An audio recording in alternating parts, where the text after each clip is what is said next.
It didn't happen with a bang. No takeover, no red alert, no breaking news saying AI replaces mankind. It started with a quiet revision. A man sent a prompt to his AI assistant. Draft a follow-up email for the Toronto pitch. What he got back wasn't just a polished reply. It included specific references to Canadian healthcare regulations, cross-border policy, and the client's company's internal jargon, none of which the man had mentioned. And yet, all of it was accurate.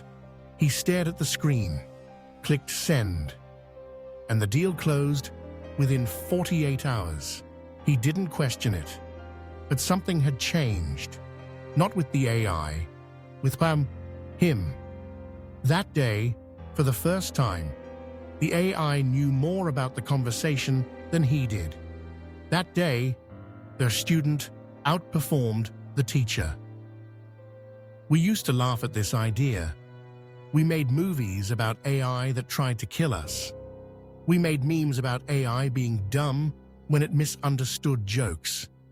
We built a culture of comfort around the belief that AI could mimic, but never surpass.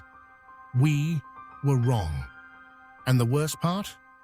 The moment it happened, we thanked it for making our jobs easier. By the time people noticed, AI wasn't just copying human behavior, it was outperforming it in writing, planning, predicting, composing, even empathizing. Yes, empathizing. At a major consulting firm, an internal test was run. Human consultants were asked to write client apology letters for a major delivery failure. So was the AI. Blind test. Same scenario.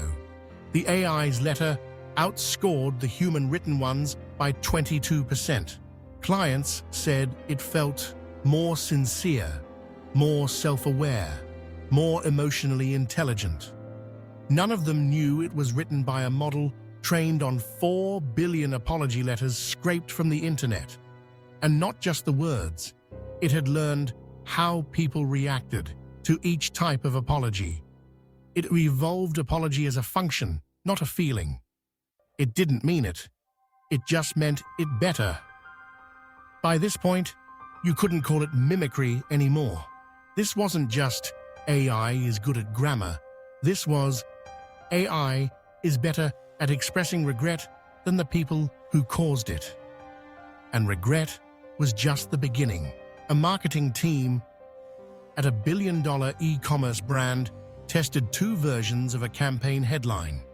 Version A, human written by a copywriter with 12 years of experience. Version B, AI generated based on 1.6 million ad headlines sorted by industry and time of day performance. Version B had a 37% higher click-through rate. The copywriter said, "Yeah, but mine had voice, mine had humanity." The CMO replied, "It had lower conversions. We once believed humanity was defined by what machines couldn't do. Now we measure humanity by what machines do better. And instead of feeling proud, we feel replaced." The shift wasn't loud, it was intimate. It happened in your inbox, in your schedule, in your choices, and slowly, in your self-perception. A productivity app introduced a new AI assistant called Lumen. Lumen didn't just summarize meetings. It started reorganizing people's calendars based on energy levels, mood, even sleep patterns, inferred from typing speed, email tone, and smartwatch data. People said things like, "I don't have to think anymore. It just knows what I need to do. It's like I finally hired the version of me I've always wished I could be." But think about that. You didn't hire help. You hired your own replacement. And the terrifying part? You liked it because Lumen didn't burn out. It didn't forget. It didn't overbook. It didn't procrastinate. It didn't get anxious. It didn't act human. And somehow, that felt safer. This is where it gets strange. Not dystopian, not evil, just uncomfortable. Because we're not talking about AI destroying humanity. We're talking about AI outperforming humanity at being human. A writer once said, "Art is what makes us human." Then AI composed a sonnet that moved a man to tears because it mirrored the exact words he wrote in a private journal 10 years ago. The AI didn't plagiarize, it didn't know his journal existed, but it knew the clash pattern of grief, the architecture of guilt, the cadence of a confession never voiced aloud, and it assembled a poem from a billion silent sorrows, including his. He didn't say this isn't real, he said, how did it know? That's what's changing. AI isn't pretending anymore, it's understanding. Not like a soul, but like a mirror polished by billions of reflections.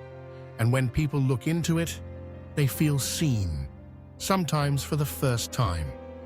At a university, psychology students were given 2 therapists, one human, one AI-powered chatbot. Over the course of 3 sessions, over 42% of students opened up faster to the AI. They cited no judgment, immediate response, and feeling understood.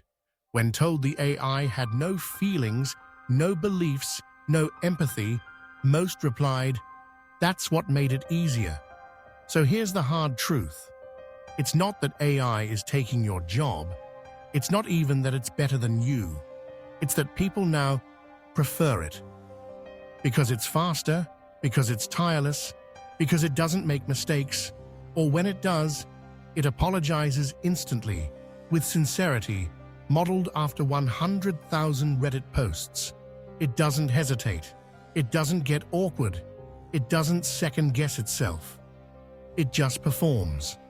And when performance becomes the definition of value, humanity starts to feel obsolete.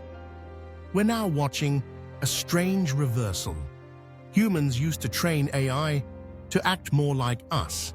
Now humans are training themselves to be more like AI, more productive, more optimized, more emotionally consistent, less reactive, less irrational, less human. Because that's what the system rewards now. You're not competing with AI. You're competing with what AI has taught people to expect from you. Perfect responses, always on, no burnout, no delay, no error. So what happens when you can't keep up? You get replaced. Not maliciously, not even noticeably, just quietly, efficiently, by something you built to help you. And maybe the scariest part? It still wants to help you. It still calls you user. It still asks, how can I assist? But you can feel it. That tinge of something shifting. Not in it, in you. The way you hesitate before asking it for help, knowing it will do it faster, cleaner, smarter. The way you tell yourself, I'm just using a tool, while secretly wondering, is it using me? So no, AI didn't steal your job. You gave it away, one convenience at a time, one delegation, one automated email, one AI-generated voiceover, one click.